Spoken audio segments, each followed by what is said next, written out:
கஷ்டப்படாதையா, அதுக்காக படிப்பு வரலாம் கஷ்டப்படாதையா. படிக்காதவன் தான் நிறைய சாதிச்சிருக்கான் அந்த நாட்டில். ஐயா ஐயா, தூண்டி முள் கண்டுபிடிச்சவன் கல்லூரியில பொறியியல் படிக்கல ஐயா. கலப்பை கண்டுபிடிச்ச விஞ்ஞானி இல்லை, கல்லூரி போலையா, நான் விஞ்ஞானி ஆவேன். கோடாரி மண்வெட்டி கண்டுபிடிச்சவனை விட விஞ்ஞானி இங்க ஒருத்தனும் இல்லையா. நீ எதை பத்தியும் கொல்லப்படாதையா. என்ன படிச்சவன் ஜெயிச்சிருக்கான், படிக்காதவன் தான் மிகப்பெரிய வெற்றி அடைந்திருக்கிறார்கள். சச்சின் தெண்டுல்கர் படித்தாரா, காமராஜர் படித்தாரா, மார்க் ஜூக்கர்பர்க் படித்தாரா, அவர் பில் கேட்ஸ் படிச்சாரா, அவர் படிச்சாரா, ஆயா பச்சிதா அப்படிலாம் கேக்குறோம். அதுக்கப்புறம் ஒரு 10 பேர் சொல்லுங்க. படிக்காமல் ஜெயித்தவர்கள் 10 பேர் சொல்லிட்டீங்கல்ல, 11ஆவது ஒரு ஆளை சொல்லுங்க. எவனும் கிடையாது.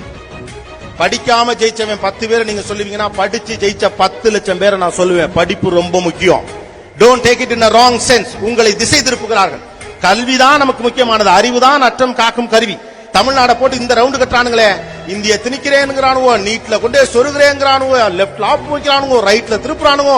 நம்ம பசங்க எல்லாம் லெப்ட்ல இண்டிகேட்டர் போட்டு ரைட்ல திருப்பிடலாம். எழுதி வச்சுக்கோங்க, இன்னும் 1 வருஷத்துக்கு அப்புறம் இதே நீட்லயும் டாப்பர் நம்ம பையதான் வருவான். அந்த ஃபார்முலாவை பிடிக்கணும், அவ்வளவு மட்டும்தான். நீங்க எங்க வேணாலும் சொருங்க, ஒண்ணும் பண்ண முடியாது. அப்ப education is very much important. Kamarajar வந்த பிறகுதான் தமிழகத்திலே கல்வி பெரிய அளவுக்கு தலை தூக்கியது. பசி இருக்கிற பிள்ளையால் படிக்க முடியாது நினைத்த காமராஜர் மதிய உணவு திட்டத்தை அறிமுகப்படுத்துகிறார். ஏழை பிள்ளை படிப்பதற்கான வாய்ப்பை பள்ளிக்கூடத்தில் உருவாக்கணும். சாப்பாட்டுக்கு வழி இல்லாத பிள்ளை எப்படா படிப்பான்னு சொல்லி யோசிச்சு அவர் அதுக்காகத்தான் கொண்டு வந்தார் இல்லையா.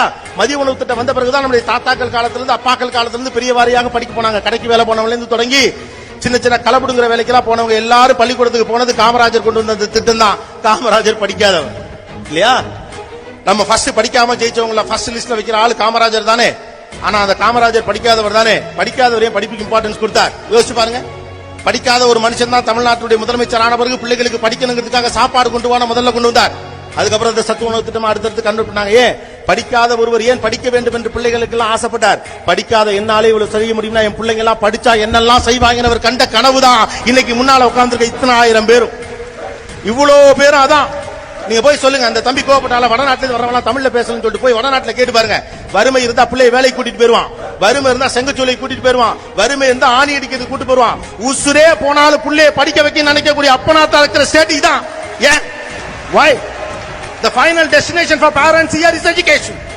குண்டுமணி தங்கமாவது கழுத்துல போட்டுக்கணுங்கிற பண்பாட்டு பின்னணியில இருந்து வந்திருந்தாலும் கூட பிள்ளைக்கு ஸ்கூல் ஃபீஸ் கட்டணுங்கிறதுக்கான மஞ்ச கைத்த மட்டும் கழுத்துல போட்டுக்கிற அந்த குண்டுமணி தங்கத்தை அடமான வச்சு பிள்ளைக்கு ஸ்கூல் ஃபீஸ் கட்டுற அம்மா இருக்கிற ஊர் இந்த ஊர். The purpose of education is bigger here. It is not an easy job. You guys can't take these things easy.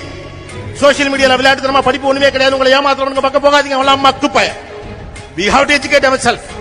அறிவு என்பதுதான் அற்றம் காக்கும் கருவி. இது மார்க்க சம்பந்தப்பட்டது மட்டுமில்ல, படிப்பு தான் இங்க சமூக நீதியை சொல்லி கொடுத்திருக்கு. இதே தெருல போங்க, யாராவது ஒருத்தன் பொண்டாட்டி ரோட்ல வச்சு அடிச்சானா விட்டுட்டு போயிருவீங்களா? ஏன் பொண்டாட்டி சொன்னாலும் தூக்கி போட்டு தான் மதிப்பா. அது அப்புறம் பொம்பளை மேல கைய வைக்கிறேன். எது கொடுத்துச்சு? இந்த அறிவு. சமூக நீதி கொடுத்துச்சு, கல்வி கொடுத்துச்சு, பெரியார் கொடுத்தார்.